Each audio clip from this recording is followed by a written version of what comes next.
Hello guys, I'm back again. It was a long time, I'm sorry. But now I'm playing Stanley per barrel. Stanley, I don't know how you spell it, I don't care. Cool. Well, that's cool. Let's begin the game. It's never the end, it's never the end, it's never the end. Sorry. Well, I play this game also. I hope you guys will enjoy it. I'll make it like a series. This is the story of a man named Stanley. Stanley worked for a company in a big building where he was employee number 427. Employee number 427's job was simple. He sat at his desk in room 427 and he pushed buttons on the keyboard. Orders came to him through a monitor on his desk, telling him what buttons to push, how long to push them, and in what order. This is what employee 427 did every day of every month of every year. And although others might have considered it soul-ending, Stanley relished every moment that the orders came in, as though he had been made exactly for this job.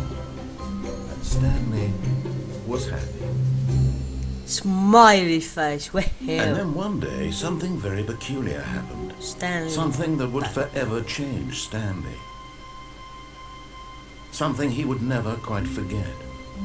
He had been at his desk for nearly an hour when he realized that not one single order had arrived on the monitor for him to follow. No one had showed up to give him instructions, That's a good call quality. a meeting, or even say hi. Never in all his years at the company had this happened, this complete isolation. Something was very clearly wrong. Shocked, frozen solid, Stanley found himself unable to move for the longest time. But as he came to his wits and regained his senses, he got up from his desk and stepped out of his office. Okay, the game works like so. There's so many stuff to do in this game. Like this. All of his co-workers were gone. What could it mean? Stanley decided to go to the meeting room. Perhaps he had simply missed a memo. No matter how hard Stanley looked, he couldn't find a trace of his co-workers. Oh no. Stare into the light. Ow! Stare. Where's the dude? Sometimes a dude will walk here. It's very creepy. Well, the clock is working. Here comes the fun bit. When Stanley came to a set of 2 open doors, he entered the door on his left. Okay, must I go to the right door or the left door? We will do what it doesn't say. This was not the correct way to the meeting room, and Stanley knew it perfectly well. Perhaps he wanted to stop by the employee lounge first, just to admire it. Yes, yes, yes. Yes, truly a room worth admiring. Wow. It had really been worth the detour after all, just to spend a few moments here in this immaculate, beautifully constructed room. I love it. Stanley simply stood here, drinking it all in. I want some soda.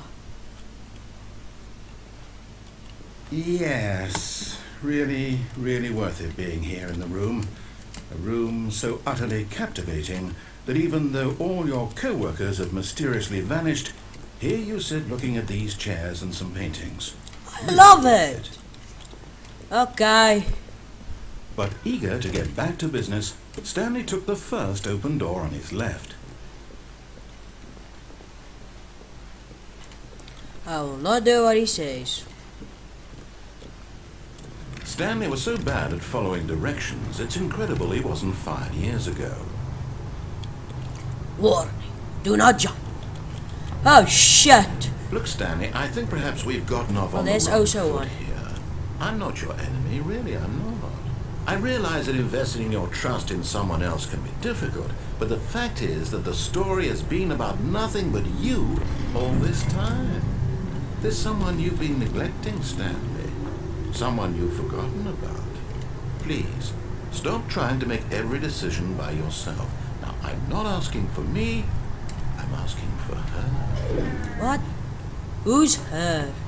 My This girlfriend? is, Stanley, your chance to redeem yourself, to put your work aside, to let her back into your life. She's been waiting. I don't know. Shit. What fuck? That's her, Stanley. You need to be the one to do this, to reach out to her. If you can truly place your Can faith also in plot it another, out. then pick up the phone.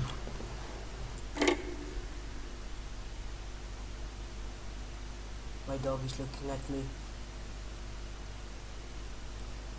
Oh, Stanley, is that you? Hold on, sweetie. Sorry to keep you waiting. I'm just pulling the bread out of the oven. I can't move. Oh, No. sweet. Okay, there we go. All right, now, I want you to come in and tell me all about your day. Gotcha. Oh, come on. Did you actually think you had a loving wife? They Yes. want to commit their life to you.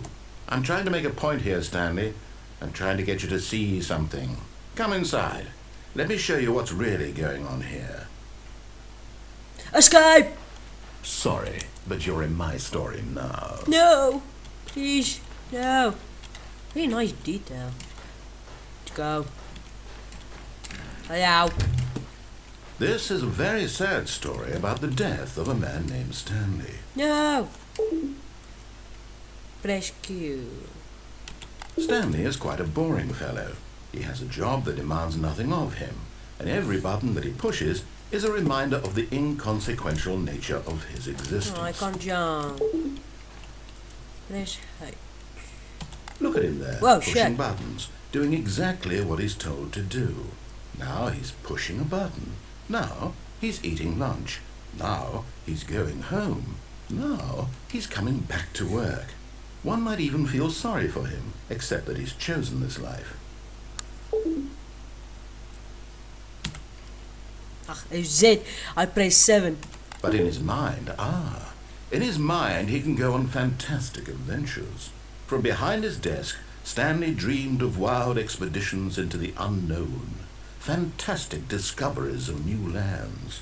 It was wonderful, and each day that he returned to work was a reminder that none of it would ever happen to him. Watch some TV! And so he No! began to fantasize about his own job. Oh. First, he imagined that one day while at work, he stepped up from his desk to realize that all of his co-workers, his boss, everyone in the building had suddenly vanished off the face of the earth. The thought excited him terribly. Press 2. So he went further. He imagined that he came to 2 open doors and that he could go through either. At last, choice. It barely even mattered what lay behind each door. The mere thought that his decisions would mean something was almost too wonderful to behold. As he wandered through this fantasy world, he began to fill it with many possible paths and destinations. Down one path lay an enormous round room with monitors and mind controls. And down another was a yellow line that weaved in many directions. I didn't do that yet. And down another was So, a game with a baby. I will And do he that. called it the Stanley Parable. I didn't do that yet. Sorry. I will do it.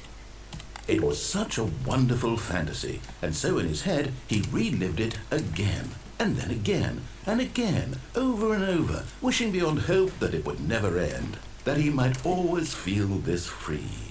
Surely there's an answer down some new path, mustn't there be? Perhaps if he played just one more time. Oh, my loving wife. Hello. But there is No! answer. How could there Oh, possibly connected. be? In reality, all he's doing is pushing the same buttons he always has. Nothing has changed. The longer he spends here, the more invested he gets, the more he forgets which life is the real one. Go to sleep. See. And I'm trying to tell him this, that in this world he can never be anything but an observer, that as long as he remains here, he's slowly killing himself.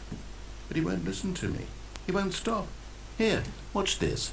Stanley, the next time the screen asks you to push a button, Do not do it. Okay.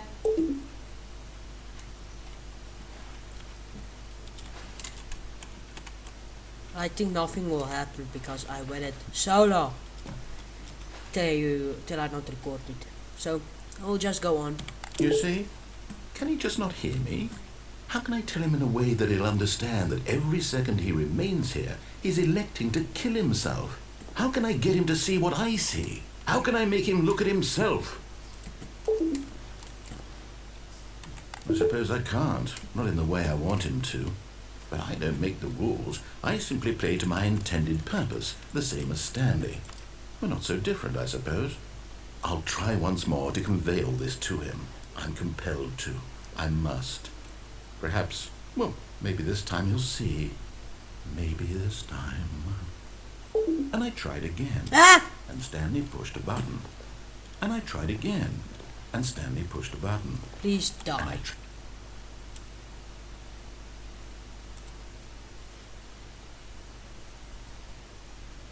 It's never the end. It's never the end.